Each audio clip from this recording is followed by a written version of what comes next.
Good afternoon, this is Stephanie from Growing with the Woodpile. Today we are going to be putting in our Hoselink. We've had it almost a year and we're getting around to it. So we're going to make a gate with this. We dug the first hole 2 feet down with the post hole digger. Save the dirt. This one we're not going to make as far down because it's just holding the fence. This one will hold the fence and the Hoselink.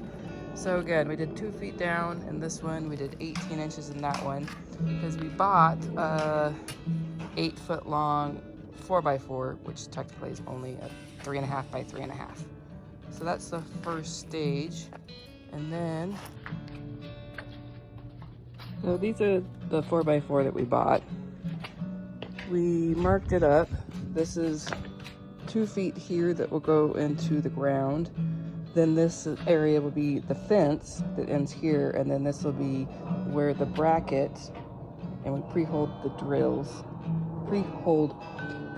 some holes to put the bracket in. Assembling the Hoselink attachment to the posts, washers, and then the bolt into the pre-drilled holes. Sorry, the video's all choppy, but I have a husband and sons doing projects, so I didn't get a lot of filming done of the project in between because none of them wanted to be filmed. So we use this Silka post fix in the holes. It's very easy. So the instructions are you roll this pouch into this pouch, and then you slide it around a counter for 15 seconds. Cut the corner, and then we had to run to the hole because it immediately starts to foam up. So this right here is foam, and it filled the hole completely. We definitely wanted to make sure that hole was filled, and before we did this hole, because as you see, we got the mounting bracket on this one. And in hindsight, I watched a video and he said a 4x4, but I don't know if you can see in this view, it kind of laps over on each side, and we didn't have a whole lot of room to put the screws in, even though they are in. But, so it says this will set up in 2 hours, and so in 2 hours, we'll be able to come out and put this on and use it. So this is the midway project. The pavers down there were to stabilize the post. We did use a level to make sure the posts were even. Hopefully this didn't cement the paver to it, but should be fine. But this is the progress we've made so far. So we got the water all hooked up. Everything's all good to go. Goose is on the other side of the fence down there. Huh, Goose? Where you should be. But I am going to make a cover for this because it does get kind of warm. And it was an expensive watering hose, and I don't really want it to crack and die. So just wanted to show you the final. See the little pole there? It goes right down into it, and then it swivels. So it works pretty good. It's doing what it needs to do. Has a good amount of water pressure. And it's gonna make watering so much easier because crossing the water hose across the fence, it would get stuck in the little picket fence, I guess that's what you call it. It would get stuck in here and make it watering really hard. So I got the hose on, and yes, it now has a leak. So we'll have to fix that, but ran it through here, down the fence line. I always knew I was gonna have to do this, so it's okay.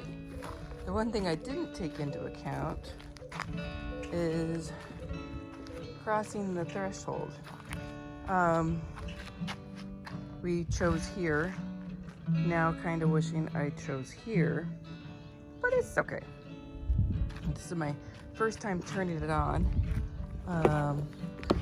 So you just slide that, pop that down in the Hoselink itself. And attached it here. So there's 2 turn-off valves, which is kind of nice because you can fill it here with the flow, over here with the flow. So I could take this apart and, well, let's just try that. I'm gonna take it apart real quick. And I have to put you down. So I took off the valve here. It's full of air.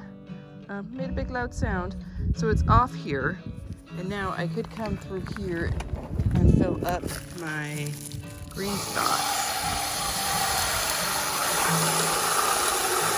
a lot faster than when I was using the hose attachment to my other one.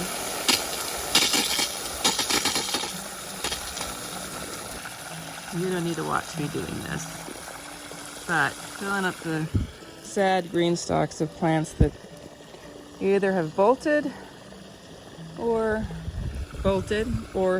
didn't come up. Got the green stalks all filled. Now it's water on. Let's see how hard it is to pull.